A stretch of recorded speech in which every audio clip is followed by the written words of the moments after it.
Arizona shopping center just reopened during this COVID-19 crisis. 3 people injured, 1 critically. Police take the suspect into custody.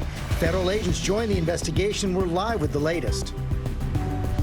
ABC News exclusive, Testing the Tests. Our joint investigation with the Mayo Clinic revealing that many of those COVID-19 antibody tests flooding the market should not be trusted. And the latest on the new hotspots popping up across the country. Who are the people most at risk? 500-year flood, catastrophic damage after those 2 dams collapsed in Michigan, a city underwater amid the pandemic. Thousands forced from their homes into shelters, being told to try to maintain social distancing. The National Guard stepping in, helping survivors evacuate. Flash flood warning and watches for more than a dozen states. We're tracking the latest. Safe travels, the new ways to get away this summer, from a surge in RV rentals to renting private homes, and how hotels are adjusting to the outbreak. The CEO of one of the world's largest hotel chains joins us live only on GMA This Morning. Fire Festival fallout. Kendall Jenner agrees to settle a lawsuit and pay big bucks over her role promoting the infamous festival. What it could mean for other influencers. We'll be young forever. And All-Star Summer. We're kicking off our concerts with the one and only Katy Perry. And getting ready for the big reveal, who else is taking the stage this year? The legendary superstars you don't want to miss. I cannot wait to perform for you. I'll see you there. Live in Times Square, this is Good Morning America. Good morning, America. It's great to hear Katy Perry start the morning out with some music. We cannot wait to see John Legend as well. It's a big Thursday morning here. And Robin, I know we're excited. We're revealing our summer concert lineup. Who are we going to be jamming to this summer? Ooh, I'm telling you, and you're right. What a way to kick it off with Katy Perry. And then when you see the rest of the list, it's going to make you roar. The big names are going to keep on coming. We do have a lot of news to get to this morning. COVID cases worldwide have crossed the 5 million mark. And the World Health Organization is reporting the biggest one-day increase in cases yet, more than 110,000 in a 24-hour period. Also in the last 24 hours, there are more than 23,000 new cases in the U.S., more than 1,500 deaths. But we begin this morning, George, with that breaking news overnight.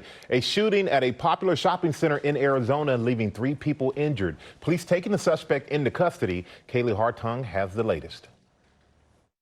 All right, shots fired to me by Dave & Buster's. I have 2 people down over by Johnny Rocket. Overnight shots fired at an Arizona mall. Police saying a man with an AR-15 fired hundreds of rounds, injuring at least 3. I have one with gunshot to the chest and another with broken femur. Officers searching the popular outdoor shopping and entertainment center near the Arizona Cardinals Stadium, finding the shooter, who's in custody this morning. His motive unknown. Our officers challenged that suspect and were able to safely take that person into custody. The Westgate Mall had been closed because of the coronavirus and just recently reopened stores. The pandemic very likely could have possibly been a lifesaver tonight because of the smaller crowds. The shooting happened right there. Police running, helicopters in the air. We're hiding in the back. Shoppers and employees hiding when shots rang out.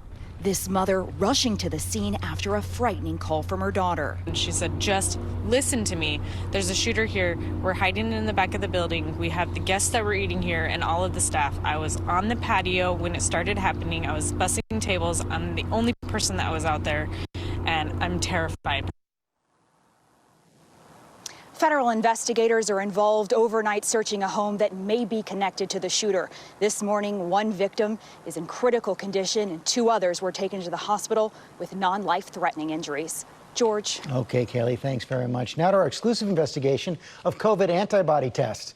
As coronavirus cases top 5 million worldwide, we've worked with the Mayo Clinic to examine the accuracy of so many different brands on the market right now. Eva Pilgrim has the results. Good morning, Eva. Good morning, George. As the country starts to reopen, these tests are seen as a crucial element to reopening safely. But this morning, Mayo Clinic researchers say not all tests are created equal. This morning, a joint investigation by the Mayo Clinic and ABC News. Researchers at the clinic concluding that many of those COVID-19 antibody tests flooding the market shouldn't be trusted. 4 out of 9 quick finger prick tests examined by the Mayo Clinic deemed not up to medical standards. One test even giving a positive result for COVID-19 antibodies when, as you can see in this video, only saline, not a blood sample, was added. An automatic fail. So clearly there had been a mistake in how that kit was constructed. Mayo Clinic researchers found more sophisticated tests using a full vial of blood sent away to a laboratory fared better, but only slightly. Out of the 10 test kits that we looked at, there were 4 that really had, A+ ratings. There were a couple that were in the B range, and there were 3 that were definitely in the F range we wouldn't want to use in the clinical laboratory. So what antibody test, if any, should you choose? What's important, the Mayo Clinic doctors found, is authorization from the FDA, specifically for testing COVID-19. Out of over 200 tests on the market today, only 12 have been given the FDA's emergency use authorization. But how is the average person curious to see if they have COVID-19 antibodies supposed to figure out which test is authorized and which isn't? The Mayo Clinic says don't take this on yourself. Work with a medical provider. I would just ask the doctor if they could confidently say, yes, they did have the COVID disease if the test was positive, and no, they did not have the disease if the test was negative. If they can't answer that confidently, then I would be a little bit concerned about the test that they were using. This, as a new study out of Emory University finds antibodies could mean some level of immunity. Emory scientists discovering a specific virus-neutralizing antibody in hospitalized COVID patients within 6 days of testing positive. What our test does is not only shows that you've been exposed to the virus and have made antibodies against it, but those antibodies, at least to the extent we've tested now, seem to correlate with blocking of viral infection. Researchers say there are still unknowns. So at this point, we don't know how long people would be immune. I think going forward, it'll be important to understand the durability of these immune responses over the next few months to years after infection. And as far as those tests goes, the Mayo Clinic say they have decided at this point against using those rapid tests in their own clinics because of quality issues. Robin. All right, Eva, thank you. And now all 50 states, as we know, taking steps toward reopening. And while new cases, hospitalizations, and deaths are falling in most places, there are still hot spots appearing across the country. Steve Osunsami joins us from outside the CDC in Atlanta with more. Good morning, Steve. Good morning to you, Robin. Today in Ohio, for example, restaurants can open to table service inside. Here in Georgia, the reopening began weeks ago. But there are parts of this country that are still late to this pandemic. In Alabama, for example, this morning they're seeing their highest number of cases.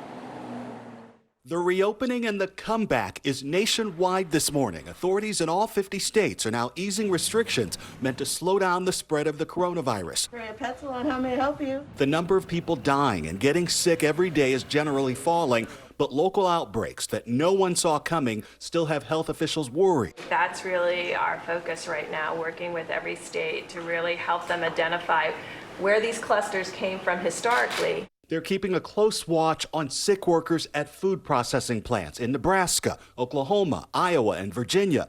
Tyson employee Gonzalo Peralta should be at work today at a meat plant in Kansas, but is instead on a ventilator fighting for his life.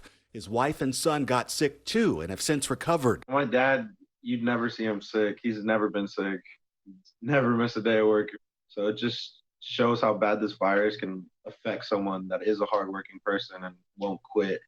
There are more new outbreaks in nursing homes, prisons, and the Navajo Nation, which now beats even New York State for the highest infection rate in the country.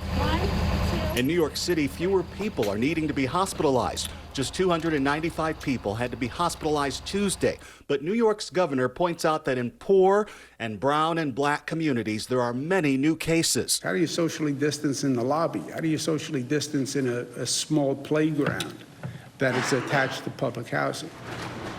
In Illinois, fewer than 4,000 people are still hospitalized with COVID-19. the lowest number since this pandemic started. But a doctor from Chicago's Northwestern University says they're seeing the virus spread through families of patients they've treated before. Community hospitals are getting overwhelmed now. They fill up all their beds, and so we start taking those patients. In San Francisco, one of the first big cities with shelter-in-place orders, a new mark. Only one death in 2 days, but they believe bus drivers and other essential workers are still at risk. The demographics of our COVID-19 population was to continue to be primarily younger essential workers, primarily Latinx and some Asians as well. But we are seeing a decline in cases. This former director of the CDC says contact tracing, where we closely track who has been exposed, will be key in preventing a local outbreak from getting out of control. These are the real risk places. We have to make sure that there isn't explosive spread there, because that can kill a lot of people. Here in Georgia, the numbers appear to be moving in the right direction. In fact, in the 21 states that have eased restrictions since May 4th or earlier, ABC News has found no major increase in hospitalizations, deaths, or percentage of people testing positive. George. Boy, that is encouraging news, Steve. Okay, thanks very much. Now to President Trump, escalating his campaign against voting by mail with a series of false attacks and threats to withhold federal funding from Michigan and Nevada if they pursue their plans to expand mail-in ballots during the pandemic. Our senior White House correspondent Cecilia Vega tracking the story. And Cecilia, the president's attacking vote by mail because he's worried expanding it will help Democrats. Yeah, exactly, George. Good morning. He has said explicitly that statewide mail-in voting, quote, doesn't work out well for Republicans. Now, during this pandemic, we're seeing states lean on this mail-in voting as a way to get voters safely to the polls. And with that, President Trump has now reignited his unsubstantiated claims of voter fraud. As he faces new polling showing Joe Biden in the lead, President Trump is now threatening to withhold federal funds from two key battleground states over unfounded accusations of voter fraud. If people mail in ballots, there's a lot of illegality. They send in ballots that they harvest ballots. The president ramping up his attacks against mail-in voting, this time targeting Nevada and Michigan, falsely claiming the states acted illegally in their push to vote by mail during the coronavirus pandemic. In a tweet, the president incorrectly said Michigan sent absentee ballots to 7.7 million people, saying this was done illegally and without authorization by a rogue Secretary of State, and he threatened to hold up funding if they want to go down this voter fraud path. He then made a similar threat against Nevada, saying they created a great voter fraud scenario. But the reality? Michigan's Secretary of State sent out ballot applications, not actual ballots, and she tweeted, "Just like my GOP colleagues are doing in Georgia, Iowa, Nebraska, and West Virginia." The president later corrected his error. And it was Nevada's Republican Secretary of State who declared a nearly all-male election primary because of the pandemic.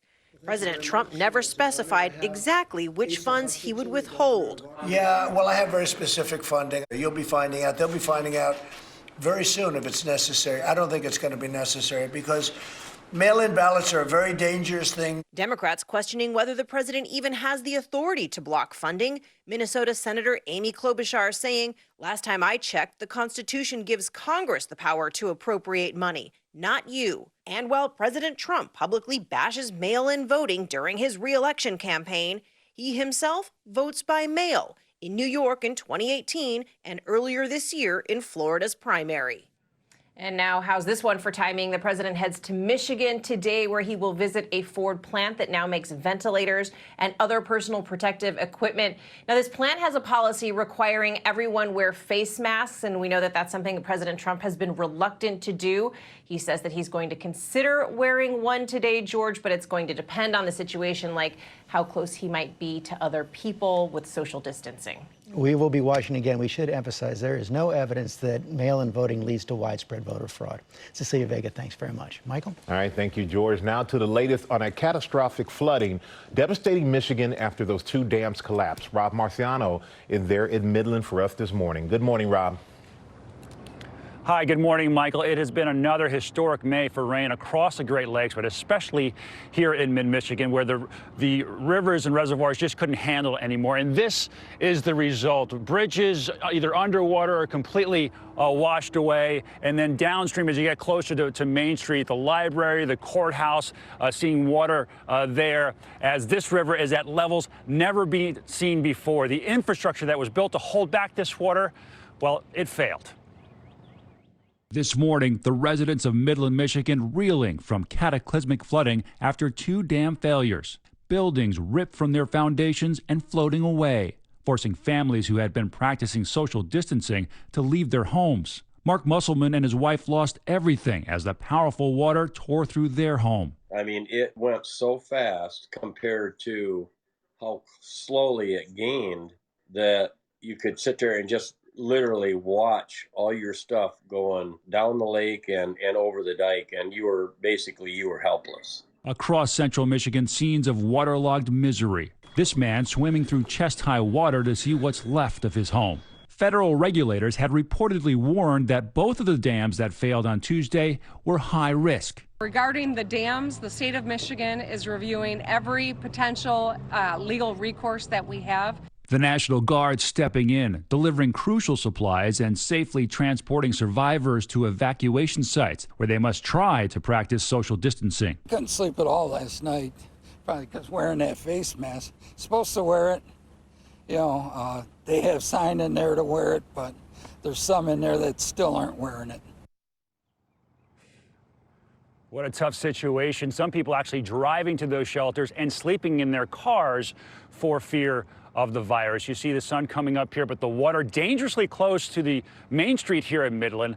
And like many main streets across America, it was already economically hit hard by COVID-19 and the virus shut down. Dry weather expected today as this system unfortunately moves to the south for problems there, but this river is expected to remain at record levels well into the weekend. Michael? Thank you so much, Rob. Robin? Yeah, we think of everybody impacted by that. Thank you, Michael. Also this morning, news on the comeback of sports. NCAA athletes are getting the green light to return to campus. Athletes on Division I football and basketball teams will be allowed to take part in voluntary on-campus activities beginning June 1st if they follow state, local, and federal regulations. Now, for students who are not able to return, virtual activities will be allowed through the end of June. And Georgia, Michael, a decision is expected soon for other sports and activities. We'll see what happens. I'm sure a lot of people waiting for that, Robin. We are also following a lot of other headlines this morning, including the new ways to get away safely this summer. The CEO of one of the world's largest hotel chains joins us exclusively with how they plan to keep guests safe. And Kendall Jenner agrees to settle a lawsuit for her part in promoting that now infamous Fyre Festival. We're going to tell you what it could mean for other influencers who are paid to promote it. But right now, let's go to Ginger. The flooding concerns well beyond Michigan, down the Mississippi, over to Ohio, and I've got to focus in on Virginia and North Carolina, also South Carolina. Look at these images. You've got another dam called the Spring Valley Dam that could fail. They're watching that one. They've got people evacuated there along the Roanoke River in Virginia. The Dan Rivers, all at risk for flooding. Evacuations in place now, but listen, 2 to 2.5 inches per hour. That's what it looked like in Greenville, South Carolina, a park there just south of the city. 7 some inches already in some of these places, and those flood warnings are on today, a couple more inches, especially near Fayetteville. Your local weather in 30 seconds. Here is the Hot Cities, sponsored by Unilever.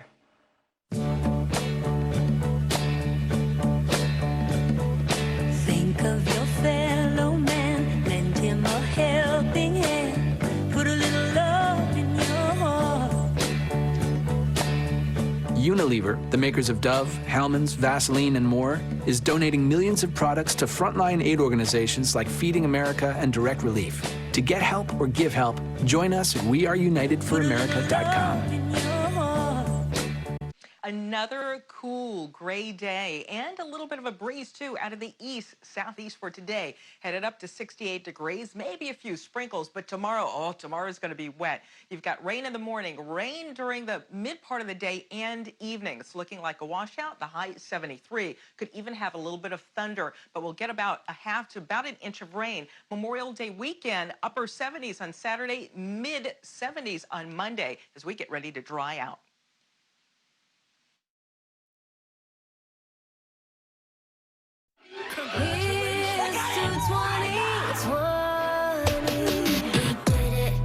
we did it. Made a couple mistakes, yeah, we'll admit it. But we learned a